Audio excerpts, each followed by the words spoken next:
All right, okay, so thank you guys for coming. I know I am now competing against lasers, so I'm going to try to make this very exciting. As you can see, well, for some of the people in the audience, you may not recognize this. This is actually, when you're talking about things being over the top, overkilling something, the first thing that comes to mind, most obviously, is Spinal Tap. If you haven't seen it, awesome movie, but you know, so Overkill, the home edition. This is really just a journey, and it's funny. I was reading my notes, and I said, you know, to build the most complicated home system setup ever done by a sysadmin for professional use. And then I met you yesterday, and I realized I had, you know, oversold that. It's not quite as complicated as it can be, but I'm working on it. So I'll come to you and, you know, get at least an honorary degree once I'm done. So that's really what we're talking about. We're talking about taking something that we use every day, something that we care about, because, you know, it's how we connect out to the rest of the world. It's how we do research. It's how we, I mean, you know, we're all in this. We're all, you know, we're here on a weekend at a security conference, you know, to learn more, to be connected to this stuff. So that's where we're starting now. What's funny is when I first started making the notes for this, Khalil posted this tweet. I had all my notes, gathered them all together, and was about to make the slides. And he posted this, and so it just seemed very fitting. It was a happy little coincidence, if you believe in coincidences. And so I'm hoping, despite the amount of coffee that I've had, I end up more on the left side of that as opposed to the right side of that. But if I do start wandering into, you know, crazy conspiracy theory territory, just someone kind of cut it off, and we'll be good, and we'll get through this together, and everything will be fine. So with that, let's kind of get started into, you know, how this came about. Now, for those of you who remember me from last year, I gave a talk about the bigger of the two small children in the screen.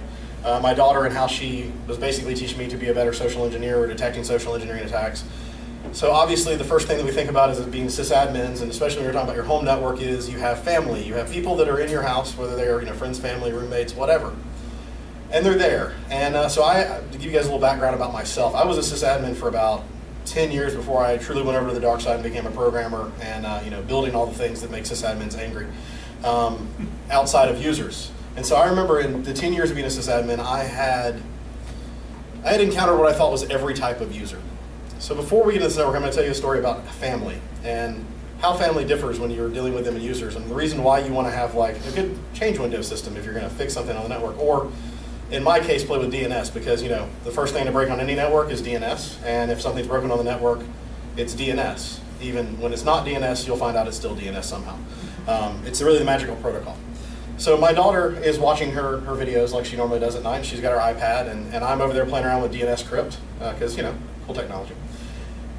And I break it. I tried to add IPv6 resolution without adding IPv6 to my network, without thinking it through, and everything goes down. Within 5 seconds of it going down, and me furiously trying to fix it, here comes my daughter, iPad in hand, headphones still on her head, iPad's now in front of my screen. Papa, it's broken.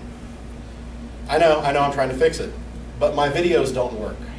I know, I'm trying to fix it, but they're not working. This went on nonstop for the 5 minutes it took me to fix it, at which point, she didn't say thank you, like every other user. She just wandered back off and continued watching her videos. So I've never had a user that persistent to do their work in my entire career, which is coming up on about 20 years. So family is different than users in that they like you enough that they can ask you a question every 30 seconds until it's fixed. So this switched my time window of when I'd work on this network from, you know, middle of the day, at night when I got home when everybody's eating dinner, to between the hours of 4 and 6 in the morning, and 9 and 11 at night. Actually, I take that back. 11 and 12 at night. My wife is watching, you know, certain things, and, you know, watching TV shows, Netflix, whatever. So that's kind of how one of the things you guys got to take into account is that when you go to start to do this, you're going to be changing your network a lot. Now, if you have very understanding roommates, family, maybe people that are in this field, or that you kind of understand this is how networks are, you know, that's awesome. You're going to have a lot easier time with this. Otherwise, you plan everything in advance and you make changes really fast and you move forward. So, as I told you guys, I'm coming up on about 20 years in the field, so I remember a time when networks were simple. Okay, to be fair, maybe not simple, but there were a lot less moving parts. So, if you will, I want to take you guys back in time to when, like, my first real network, and this is not talking about, you know, when I had that single computer connected to a modem, because I told my parents I needed it to study, you know, in high school. So that's really what we're talking about. This is when, this new fancy fangled thing called broadband had just come about, and this is what the network looked like. Now, some of you guys in the room may remember this, and if you don't, it's cool. You'll notice that security was not a high concern. This is like, my desktop, my other roommate's desktop, and the third roommate's desktop, and we're all sending our traffic directly through his computer out to the internet. There was no encryption. That's a hub. We could see whatever all was going on. We used this to play a lot of EverQuest. For everybody in the room who doesn't remember EverQuest, that was WoW before WoW, and then but after bulletin board system games. So basically, what happened with this is that this was back when you got a provider, you can only connect one computer to your provider. Even though you had broadband, you still had to actually get it to connect. You had to click on an icon, get it to connect, and go through. So we spent some time, got a script, and we put everything behind one roommate's computer, and then got his computer to connect out. So he trusted us to change things on his computer. Again, security not that great. But this is how we connected 24 hours a day. This is how we played all our games. This is how we did all of our work. And time evolved. We got connected, without having to go through these crazy hoops. Providers realized that you should, have multiple computers on your home network. Now, granted, they charge us for data caps, but that's a different story. Now, I know we're all friends here. You guys have, known me for some of you for, maybe a year or two. Some of you guys may have just met me right now. So before I show you what my current network had become before I started this project, please hold all judgment. I'm a little shy about this because, it's kind of embarrassing. So this is what it was like. We won't really go into the details of all the things that are up here, like the different, I've redacted some of the information to protect my network from, the internet in the room. So, but you'll notice that, this is the thing that we tell all of our customers, especially if you guys have, customers or whatnot, or you have people that are, you hear about a breach, and you'll notice I've got my modem to my router to a switch, so things connected to the switch, and then a gigantic wireless cloud. And all of those things can really talk, and they can really, there's not really any segmentation, there's no control. The only thing that I have control over is what's coming into the network, which is what the firewall is doing on the, at the edge of the network. And it was not that powerful of a firewall. Definitely something I picked up at, Fry's when I was born. So this network began to keep me up at night because, you'd see a new data breach. You would hear about, for what I would do, I would hear something, about a configuration, or I would see, something in the news. And I would keep these rules, listening to podcasts, they didn't even have basic segmentation. They didn't have, this. They didn't have, firewall rules to prevent clients from talking to other clients, to prevent lateral movement. And so, like my brain does, it lets me go to sleep nice and happy. And at 3 o'clock in the morning, it wakes up and says, you need to fix this. And then I toss and turn for about an hour, and then my alarm goes off, because that's the only time I can actually do any work is 4 o'clock in the morning. So I started to look a lot more like Charlie at the beginning, and feel a lot more like that. And so I said, all right, I've got to fix this. I'm an engineer, I can do this. So I set out to re-engineer my home. Really so that I can sleep again at night. If one thing's gonna keep me up, it's gonna be my kids, not how my network is. So this is where it is now. And it's not perfect, but it is it got me like, this is the first step. And then obviously as things evolve, I'm gonna keep changing it. So now we have an actual firewall. I went with pfSense just because it seemed the best choice for what I was doing. I actually have this little awesome device called a Protectly Vault. Great thing. If you have any questions, I didn't have anything about that in the slides, but I can talk to you about it afterwards if anybody's interested. And then I've got my little DNS server, and then I've got the first edge, which is media, which is I found out when I was talking about this last time. Media is kind of a bad name. This is not like media that I have, like all my family pictures and all that stuff. This is kind of things that deliver media to me. So it's IoT devices, it's Apple TVs, Rokus, it's things like that that are pulling things in, but I don't really trust them to be in my network. So they're right at the edge. Then I've got guests because, if you're a social person, you might have people come over, or if you have family, they're going to come over and then they're going to want your Wi-Fi password. And if your Wi-Fi password's like my old Wi-Fi password, you have to just type it in for them, but then they're now on your network. And you don't know where their computers have been. I mean, they're your family. So then I've got the people who actually live. I kind of trust them because I can spy on them more often and make sure they're doing the right things. And then up at the top, I have this private. And this is really, it's private, it's admin. It's kind of, if I want to spin up some machines or I want to have something in that area, that's where I do it. And then I have my lab. And my lab is where, well, we'll get to the lab. But this is a network that begins to let me sleep at night. And that's really, you want to have something that's peace of mind. But better yet, if you'll notice, even though I have a lab area for certain things, this entire network is a lab. It's teaching me, like, you're learning like firewall skills. You're learning network segmentation, VLANs, you can kind of manipulate things. You can let things talk to other things or not talk to other things as you want to. And that's very powerful. So we're going to kind of go back through this just a little bit. Again, I said pfSense. The pfSense that I've got actually has 4 physical ports. So everything branches off of those 4 physical ports. And I've only got 3 listed up here because I'm not really using the 4th one for anything yet. I've got a couple of ideas, but I haven't really started playing around with it. And some of this, again, like I said, necessity. It was what equipment I have running, like lying around. It's kind of a Franken network. There's some physical devices for access points. There's a couple of some small things that are in there. But the firewall is kind of the gateway. So when I set up the VLANs, it's where everything comes back to. It's what holds all the rules. And I would like to move some of these things out so I don't just have everything dependent on the edge network. But as of right now, this is where I control things that go into my network and then come out of my network. And the going out is actually the part that I'm working on still, so I don't have it fully fleshed out. Because apparently IoT devices like to be difficult in what traffic they need to get back to their home bases. So then I have media. Like I said, this is the things you don't trust. So that Nest that's going to become part of the new Mirai botnet, or what's the new one called? I'm blanking on the name of it. Reaper or something like that. The one that's just kind of gathering forces but not really doing anything. But so these are the things you don't want to trust. So I mean, sure, it wants to get compromised. It wants to be part of Mirai or whatever new Internet of Things botnet it is. It's cool. It can go out and do that, and I'm not really sure how I can stop it from doing that. But it can't get back into my network and compromise other things on my network. It's just not built that way. And some of them you don't even need to talk to them directly in your network. You still bounce out to their provider and come back into your own network, which is kind of funny. And this is also things like an Apple TV, which again, you don't really want to trust that thing to be in your network all the way, but you still want to be able to use it. Or Roku, or I think Google Home devices. Smart light bulbs is another good example of things in this network. These are the least trusted things. And so that's kind of how I set this up. You move from least trusted to more trusted, at least. So again, for what I care about. This is you may look at this and go, man, I would never set up a corporate network this way.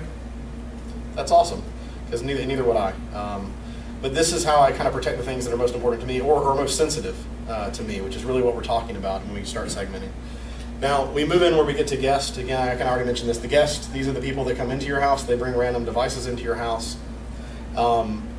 And there are benefits to having them separated off. One, they can still get to the internet. They can actually, let's say that you have, as I do, you have family that comes over and they want to show you pictures from their most recent trip. So they're going to connect to, say, the Apple TV, to a Roku, to some kind of streaming service, and they can just show you pictures on their phone. That's awesome. You kind of want to be able to do that. Now I can actually set up a way where they can still do that, but they can't get back into my network. And that's great.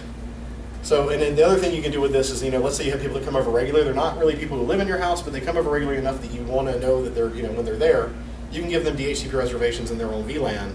And then that way, if somebody actually connects to your guest network, which may not have as great of a password, because you want something that you can just tell people, you'll get an alert about these things. You can see it in the logs, like, hey, something weird connected, and you can change the passwords. Moving in, we have our residents. How many people are in a house where people live with them? Cool, a couple of you guys, that's awesome. They like to be connected to the network. I still don't understand that. I mean, that's really my network. But I have to let them do this, especially my daughter, otherwise she yells at me. And she's very persistent, as you guys saw from the initial story. So we want these people to be able to connect in. We kind of want them to have a little more access, and so we want them to be able to get to things and have a special set of rules, and that's why they're in their own group. I may end up splitting this out so that the kids have access to one thing and then the parents have access to other things, and just kind of, but right now it's just residents. And they need to be able to control certain things in the house, like, guests, they can't control my thermostats. People living in my house, they can. So then we have private. This is my admin VLAN, and this is how I can control what happens on the networks. This is where I manage all my firewall rules. And you'll notice it's kind of marked private because it's not, people don't really think about it when they don't really see it. And so, they do see the SSID, because hiding your SSID really doesn't do much for you. But it's there, and it has a good password on it. And this is the reason why I say it's admin, is because it's not the one that I use every day. I'm actually in residence like everybody else, because what do we know about easy access? If you can change things on your network, then so can somebody else. So I kind of just drop out and drop into this one or plug in when I need to, and then it's over there and it's doing its own thing. So far, this hasn't been that big of a deal for me, which I think a lot of people think that would create some friction, having to disconnect and reconnect, but it's been pretty straightforward. And then we have the lab. Now, the lab is something that especially us as tinkerers, we want to be able to play around with. And so this can be just like, a single machine that's cut off from the network that you can spin up VMs in, you can test out new things, you can actually play around with like, different firewall rules and see what works. This is actually what I'm using right now to test out the Internet of Things devices. I basically assign them into this group, and then I cut off all their access, and I start working through to try to build a profile of different things I have in my house. So that is my network. It's kind of, and like I said, this is not really, this is my network. And I want to stress that because, you may be thinking this and going, that's not my network. And my network's completely different than this guy's, and now I don't know why I'm sitting this talk, and I should be over there listening to lasers. But the reason is that it's my network. And, I want you to build a network that's your network. And I want you to have the freedom to do that. So let's look at how we're going to do that. First, we got to lay down some ground rules, because as engineers, you guys are now, you're ready to go. I can tell that you guys are ready. I'm going to go buy equipment. I'm going to start configuring things. And then you're going to be locked out of your own network. And I've been there, and it's not fun. So ground rule number 1, always have a way in. This is the Cheshire Cat. It's one of my favorite characters in literature because he didn't play by the rules, but he always had a way in. He always had his way. Actually, it was the Queen's way, but he knew a way around the Queen's way, so there we go. He never really could lose access to things, and when you're configuring your firewall, you're configuring access to a VLAN, at some point you're going to lock yourself out, where you're going to cut off access, and you want to have another way in, even if that's a serial connection down to the lowest level of that pfSense box, just so you don't have to start over from the beginning. I didn't learn that lesson. Sometimes I'm a bit slow at learning lessons, so I write them down so you guys can not do that. And then this leads us to rule number 2. Now you've got this fancy network set up. It's got a whole bunch of settings, right? You want to have a backup. And maybe not as complicated as this backup, but you want to have a backup. And this actually covers 2 things. We want to have a backup of all of our software configurations so that we can get them back easily, or if we make a change, we can get back to a previous state. And then I did about 10 years of government contracting, and there was one thing that I picked up from those guys that was amazing, and it is 2 is 1, 1 is none. And so within reason, you want to have backups and like redundancy in your hardware. Because if something dies, like in the middle of making these slides, my firewall died. The nice pfSense, it was just one bad NIC card in it, and I had to go get another one. And so that's where that rule was born from. Make sure you have a backup. The final ground rule is, move like the turtle. Change one thing at a time, make sure that it works, so that if it doesn't, you can roll back, and you don't spend a lot of time debugging, let's say DNS, because it's always DNS. And it's also easier to isolate things for testing, which is the best thing about this, really. So now, what kind of network are we trying to build? And so, we're going to build a gigantic, really hardened on the outside, soft and squishy on the inside network, right? That's what we're going for. Okay, I can tell by the looks of a guest from the audience that that is not what we're going for. We're going for something that is defensible. So we need a very defensible foundation when we start out. And I like castles because most people think of castles as being, they have the big walls, and they're really hard on the outside. But once you got into the courtyard, that was free reign of the whole place, right? It's not quite. Everything about a castle was built to keep people out, including like the way the stairs were built. It was built to give an advantage to the defenders instead of the attackers. They had, drawbridges. They have, a single entry point into them. It's multiple layers of defense. That's what we want in our home network. That's the whole reason for doing this. That's how we can sleep at night. This is what's going to get the bad guys to give up on us and go somewhere else because they're tired of like running into yet another obstacle, and they know they can just go down the street where they saw that nice little light bulb, and it was connected directly to the internet, and they can just take that over. So now that we know kind of what we want, we need to start with something. And none of you guys have seen this. This is a lovely program. Now I know I've got the guys who from the Going Commando, so I'm not quite doing text here, but I do have actually a text list of all the things on my network. So it is in a terminal somewhere. But I am using I think Dia is how you pronounce it, Diagram, the little utility, and it has awesome pictures and icons such as this. But really what I'm talking about is an inventory of assets. So I just out of curiosity, does anybody know what the little hexagon things are, or want to take a guess at what the hexagons are on the screen? Because I had no idea that they actually needed a connection when I started mapping out my network. So okay, those are actually Apple Watches. They actually have a full stack and have their own IP addresses at times when they do things. So one day I'm looking at my my DHCP list, and I'm trying to map out things, and I'm writing down what I've got on my network, and I see my wife's Apple Watch, and I went, huh, that's wrong. And so then after a couple of minutes, I actually went over and shut it down and saw the thing go inactive, and I turned it back on and it came back up. And I was like, okay, well, those things are going to get put somewhere. I don't know where yet. So right now, not knowing what to do with them and not knowing if the phone needs to be able to see them, they're in with residence, which doesn't make me comfortable, even though I love my Apple Watch because I have one too.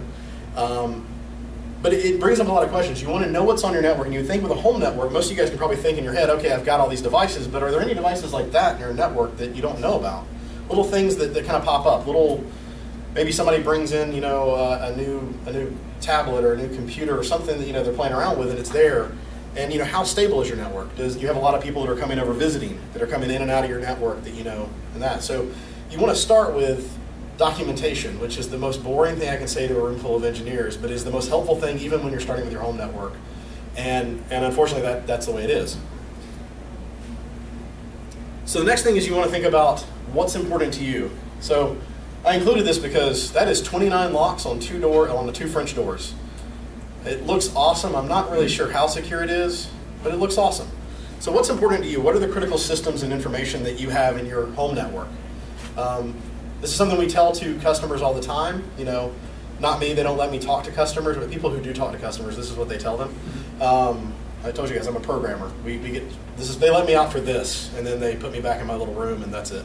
So when you're dealing with critical information, for you it may be like your entire, all the photos that you take. It may be, videos. It could be documents. It could be anything. But you want to put those somewhere where only the people who need access can have access, and you don't want them accessible by things that don't need it.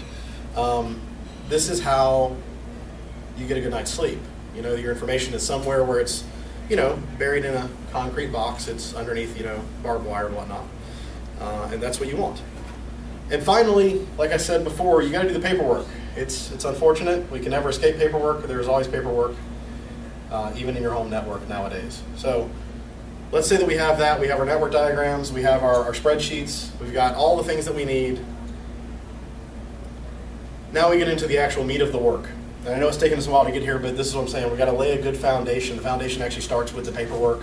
It starts with knowing what's on your network and getting over those little surprises. So this is, I'm from Atlanta. This is 7585 downtown connector. I know some people are probably familiar with this. You probably sat on that road going, why are we not moving?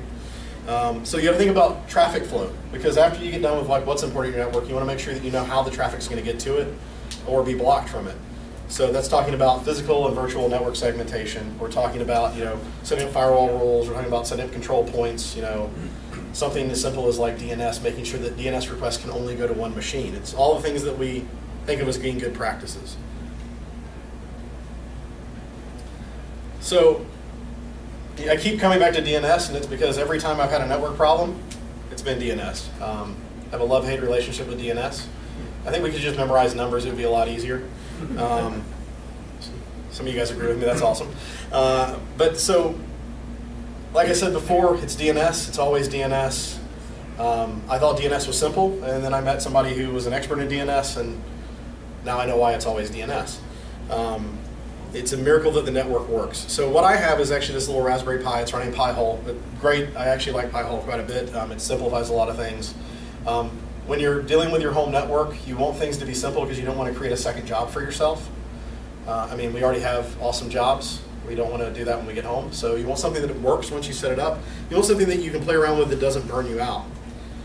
So this is kind of the firewall, or sorry, this is not firewalls. This is actually how I have my VLANs set up right now, and you'll see there's a lot of stuff in here. A lot of this kind of maps directly to what you saw before in the diagrams. It's really kind of the beginning. These are all different subnets on the network. They are all the beginning of the VLANs. DNS, we need DNS access to all of these. So this kind of starts beginning, how are we going to control the traffic? How are we going to allow it to go to the VLANs themselves, or get to the DNS server itself, but not allow other things on those VLANs to talk out to just some random DNS server that they may want to talk to. And so these are my firewall rules. This is actually pfSense. And so in here, in this, granted, I keep thinking about how I can make these better, and there's probably 100 different ways, but for right now, this is what it is. And let's see if I can actually see real quick. Okay, so at the very top, you'll see right here, I've got the Pi-hole, and I'm allowing it, and then I block everything else. One of the also interesting things I mentioned, lateral movement. Down here at the bottom, I've got where I allow for the media address, allow it to talk to that, and then don't allow anything in media to talk to anything else in media. And that's actually how I'm keeping things from talking to each other, so preventing a good bit of lateral movement. Or at least making it more difficult. I know there's like VLAN hopping. I'm starting to look through ways to kind of prevent all that stuff, or at least to combat it. And then you'll notice everything else. Like you've got access to DNS, and then we're blocking everything else. And then we're allowing it to get to the gateway, and then we're blocking all the clients. And then there's a rule down at the bottom for allow all, which honestly, when I did a screenshot of this, I forgot that I hadn't taken that out because it really, I don't think needs to be in there, or it doesn't need to be as open as that is. But yeah, so that's kind of what we're talking about. We're talking about being able to control the flow, and you guys can see this. This is controlling what comes into this VLAN, and actually what's allowed out of the VLAN. So nothing can get in unless it's accessed, or at least it starts from inside the VLAN to go back out. And this is kind of the basis for how I built most of the things. So if you guys can imagine, you go down to guests and residents, they can actually get into media if they initiate the conversation, but nothing from media can get in. Residents can't talk to guests can't talk to residents. It's basically just knowing what the flow is. And so this is what I'm saying, at least for media, I want to kind of separate it out, and why I'm building those egress rules for IoT. Because when I first set this up, I said, all right, what do we need to talk to? 443, 80, 22 for SSH in case I need to SSH or something? You would not believe how fast the network went down. Like Nest thermostat stopped working, all kinds of stuff just went wrong, and then I got asked why I'd broken the network again. That time it wasn't by the 5-year-old, that was my wife. She started watching a TV show, and then I killed everything. So from here, we've kind of talked a little bit, this is kind of the basics. What I realized, so I got to the end, right? And I say the end. We know it's never the end. There's always going to be something new. And so back to overkilling things. I've got this, all these rules. I'm building out the rest of the egress filters. But at the end of the day, is that network any more secure than the original network I had? And I'll leave that up to you guys. I definitely want to hear what you think. Anybody? No? Okay. All right. Good step forward. Huh? It's a good step forward. It is a good step forward. It is. It's definitely, there's an improvement. There's some improvements. But in my mind, when I got to this point, I realized it may not be any more secure. So, yeah, go ahead, sir. Yeah. One question for you. Yeah. On the wireless APs, do you have client isolation enabled on that? Yes, I do. Actually, I'm lucky enough that most of all the APs I'm using do allow that. I have it all turned on by default, so I may not need that rule. But some of the mixed wired and unwired networks. So it's basically, sorry, I forgot to read the question. The question is, do I have client isolation turned on the APs? And I do, which is definitely a good thing to have. If you don't have that, see if you can get it turned on, because it saves a lot of effort when setting up things, and definitely protects you a good bit. Question? Or just, okay. So the reason why I don't think that this network is at least much more secure than the original one is I don't have an easy way to tell what's happening in the network. I don't have really any visibility. So I've done all this work, I've got all these rules, I do know where traffic's going in theory, but we all know about like VLAN hopping. There are ways around the controls that I've got in place, especially some of the virtual stuff. And given that I'm still using somewhat consumer grade equipment, I don't have some of the protections that enterprise level equipment would bring in, some of the smart switch technology, things like that. And so this kind of led me to, okay, how can I take what I think is the beginning of an overly complicated network and turn it up to 11? That's what we're in this for. We got to turn everything up to 11. And so I'm thinking about doing something. Actually, this has changed a bit after talking to you yesterday. I was looking at basically trying to get the security engine set up and start pulling in centralized logs and doing packet captures and then starting to get like events. And I work for Cisco. I work on a product called StealthWatch. So heck, let's start consuming NetFlow and see what we can do with that. See what we can get out of my network. See if I can get any kind of interesting things out of my network. And then so that's where I want to go with this. But you have now convinced me to go with Graylog. I did some reading last night, and so I think I'm going to use that for at least the centralized logging part, because that's pretty cool. So as you can see, I've done all this work, I've done a lot of stuff, and I am more than happy to answer any questions if I've gone through this or I've kind of rambled on a bit.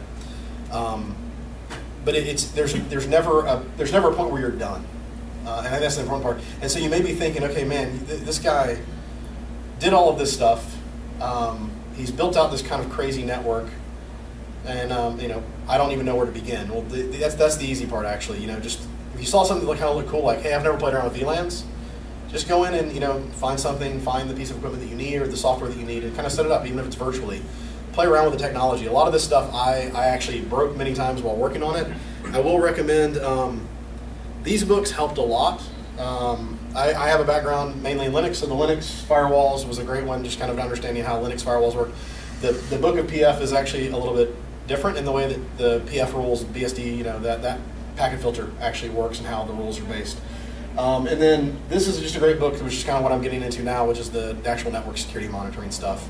How to actually, yes sir? One thing I encountered recently is that, as I mentioned at the start, that I recently partitioned my home network because I added a couple of Wi-Fi light switches. And I'm using an older Cisco router, and I initially had DDWRT installed on it. And I discovered that when I set up the virtual LAN, every time I log into the virtual network, it would blow me away with incorrect password. And even though I was entering the correct password, and I finally had to go over to alternate firmware Tomato. So just because one particular build doesn't work, sometimes I'm looking for an alternative. Yeah, and that's yeah, I actually have one access point. It was a TP-Link access point, and I've got, I think, either Tomato or Open WRT on it. I have to go back and look because I played around with a couple. But yeah, if you run into something where you try to put new firmware on something, you try to get more functionality out of existing equipment, definitely try alternatives. That's a good thing. That's half the reason why I went with PF since the beginning, is because I just knew I had a piece of hardware that I knew was going to work on, and I threw it on there, and that kind of, at least I know I've got this base, and then if I need to expand from there, it's easy enough to like segment off from that one point, and now I can move it out. I will say that I do appreciate you guys coming by. If there are any questions, I'm here. We got plenty of time. If you don't want to ask them out loud or you don't think about them, this is how you can get in touch with me. I'm responsive through all of these, and like I said, I did make a promise that as soon as I get some of the profiling up for the IoT devices for both ingress and egress that they need, I'll post those. Probably you'll see it through my Twitter feed. I don't actually have a place to host them yet, which is why the slides are not up. But yeah, as soon as I can figure that part out, which should be easy enough, I hope.